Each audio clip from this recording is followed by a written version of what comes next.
அனைவருக்கும் வணக்கம். இன்னைக்கு ஹிந்து நியூஸ் பேப்பர்ல என்ன இம்பார்ட்டன்ட் நியூஸஸ் இருக்கு அப்படின்னு சொல்லி பார்ப்போம். ஸோ ஆக்சியம் 4 மிஷன் அகைன் சரிங்களா? ஸோ பேசிக்ஸை ஃபர்ஸ்ட் பார்த்துரும். ஆக்சியம் 4 மிஷன் வந்து பார்த்தீங்கன்னா ஜூன் 25 லான்ச் பண்ணியிருப்பாங்க. எங்க இருந்து அப்படின்னா கெனடி ஸ்பேஸ் சென்டர்ல இருந்து லான்ச் பண்ணியிருக்காங்க. ஓகேவா? கெனடி ஸ்பேஸ் சென்டர் அப்படிங்கிறது ஃப்ளோரிடால இருக்கு. சரியா? ஸோ இந்த ஆக்சியம் 4 மிஷன் ஓட லான்ச் வெஹிக்கிள் பார்த்தீங்கன்னா ஃபால்கான் 9. இவங்க என்ன அந்த ஸ்பேஸ் கிராஃப்ட்ல போயிருப்பாங்க அப்படின்னா டிராகன் ஸ்பேஸ் கிராஃப்ட் ஆரல்ஸ் டிராகன் விண்கலம் அப்படின்னு சொல்லி சொல்லுவாங்க. சரியா? ஸோ இவங்க சக்சஸ்ஃபுல்லா இப்போ என்ன பண்ணியிருக்காங்க அப்படின்னா இன்டர்நேஷனல் ஸ்பேஸ் ஸ்டேஷன்ல போய் டாக் பண்ணியிருக்காங்க. ஓகேவா? ஸோ இப்போ லான்ச் பண்றாங்க. லான்ச் பண்றப்ப இன்டர்நேஷனல் ஸ்பேஸ் ஸ்டேஷன் அது ஒரு சர்க்குலர் பாத்துல வந்து இப்படி எர்த்த சுத்தி வந்துகிட்டு இருக்கும். ஸோ இவங்க அந்த ஐஎஸ்எஸ் ஓட ஆர்பிட்ல இந்த டிராகன் ஸ்பேஸ் கிராஃப்ட் இருக்கும். அண்ட் தென் இதோட ஸ்பீடா டிராவல் ஆகி டாக்கிங் அப்படிங்கிறது நடந்து முடிஞ்சிருக்கு. சரிங்களா? ஸோ டாக் பண்றப்ப என்ன ஆகுது அப்படின்னு சொல்லி பார்த்தீங்கன்னா, இங்க இருக்கக்கூடிய ஆஸ்ட்ரோனாட்ஸ் அதுக்குள்ள போயிற முடியும். அதுதான் இந்த ஃபோட்டோல குடுத்திருக்காங்க. சரியா? ஸோ ஆக்சியம் 4 மிஷன் சக்சஸ்ஃபுல்லா டாக்கிங் அப்படிங்கிறது நடந்து முடிஞ்சிருக்கு. ஓகேவா? ஸோ இப்ப பார்த்தீங்க அப்படின்னா, நம்மளுடைய சுபான்ஷு சுக்லா வந்து ஐஎஸ்எஸ்குள்ள போயிட்டாரு. ஓகேவா?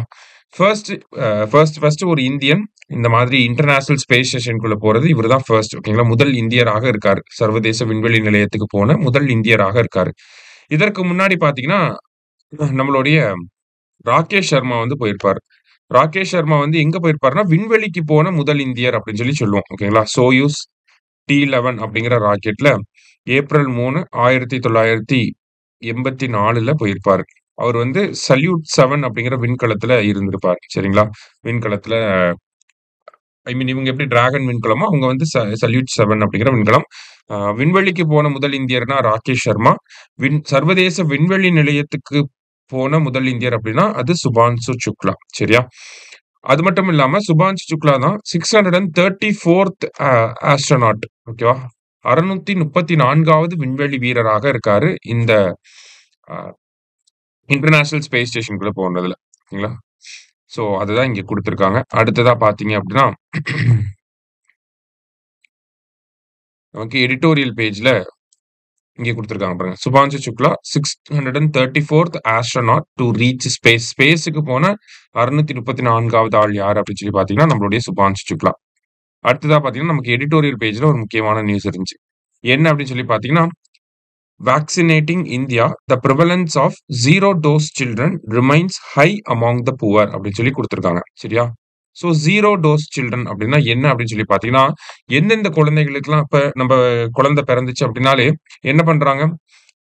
11 விதமான வேக்சின்ஸ் வந்து போடுறாங்க. சரியா? ஒரு சர்டைன் டைம் பீரியடுக்கு ஒரு தடவ 11 வேக்சின்ஸ் வந்து போடுறாங்க. For 12 vaccine preventable disease. 12 நோய்களுக்காக 11 டைப் ஆஃப் வேக்சின்ஸ் வந்து போடுறாங்க.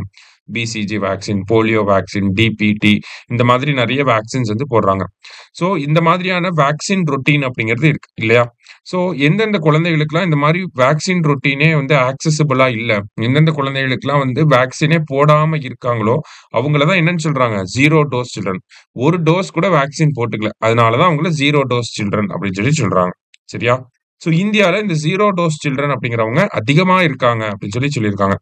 ஓகேவா? எவ்வளோ குழந்தைகள் இருக்காங்க அப்படின்னு சொல்லி பார்த்தீங்கன்னா, கிட்டத்தட்ட 1.44 மில்லியன் 2023ல பிறந்த குழந்தைகள்ல 2023ல கிட்டத்தட்ட இந்தியாவுல 23 மில்லியன் குழந்தைகள் பிறந்திருக்கும். சரியா? அதுல 1.44 மில்லியன் குழந்தைகளுக்கு வந்து 0 டோஸ் சில்ட்ரனா இருக்காங்க அப்படின்னு சொல்லி லான்செட் நிறுவனம் வந்து ஒரு ஆய்வறிக்கையில வெளியிட்டிருக்காங்க. சரியா? ஸோ அதன்படி பார்க்கிறப்ப, இந்தியால பொறந்த குழந்தைகள கிட்டத்தட்ட 6.2% வந்து எந்த ஒரு டோஸுமே போட்டுக்காம இருக்காங்க. அது வந்து பார்த்தீங்கன்னா, ஹை அமாங் புவர் பீப்பிள் மத்தியில அதிகமா இருக்கு. குறிப்பா எந்தெந்த மாநிலங்கள்ல அதிகமாக இருக்கு அப்படின்னு சொல்லி பார்க்கிறப்ப, உத்தரப்பிரதேஷ், பீகார், மகாராஷ்டிரா, ராஜஸ்தான், மத்திய பிரதேஷ், குஜராத் போன்ற இந்த பிமாரு மாநிலங்கள் இந்த சென்ட்ரல் இந்தியன் ஸ்டேட்ஸ்ல அதிகமா இருக்கு. அது மட்டும் இல்லாம நார்த் ஈஸ்டர்ன் இந்தியாலயும் அதிகமா இருக்கு அப்படிங்கிறத சொல்லியிருக்காங்க. சரிங்களா? ஸோ இதுக்கு முக்கியமான காரணம் என்ன அப்படின்னு சொல்லி பார்த்தீங்கன்னா, நமக்கு வேக்சின் ஹெசிடன்சி அப்படிங்கிறது கல்ச்சுரல் ரீசன்ஸ்ல வந்து சொல்லலாம். அதே மாரி பார்த்தீங்கன்னா, நமக்கு வந்து நம்மளோட இம்யூனைசேஷன் ஸ்கீம்ஸ் லைக் ஐசிடிஎஸ் அப்படிங்கிறது இருக்கு. மிஷன் இந்திரதனுஷ் அப்படிங்கிறது இருக்கு. ஓகேங்களா? மிஷன் இந்திரதனுஷ்ல 9 கட்டங்கள் நடந்து முடிஞ்சிருச்சு. பட் ஸ்டில் இன்னமும் 0 டோஸ் சில்ட்ரன் இருக்காங்க அப்படிங்கிறது தான் இந்த திட்டங்களோட ஷார்ட் கம்மிங்ஸ். அதாவது குறைபாடுகளாக இருக்கு. சரிங்களா?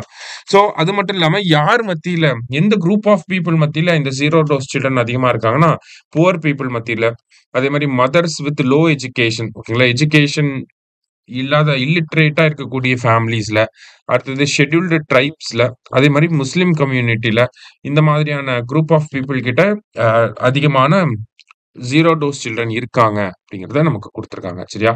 ஸோ முக்கியமான ஒரு விஷயம். இது மெயின்ஸ் பாயிண்ட் ஆஃப் வியூலயுமே இந்த கன்டென்ட்ட நம்ம யூஸ் பண்ணிக்கலாம். பிரிலிம்ஸ்லயுமே 0 டோஸ் சில்ட்ரன்னா என்ன அப்படின்னு சொல்லி கூட கேட்கலாம். சரியா? ஸோ இன்னைக்கு நியூஸ் பேப்பர்ல இருந்து முக்கிய செய்திகள பார்த்திருக்கோம். நன்றி.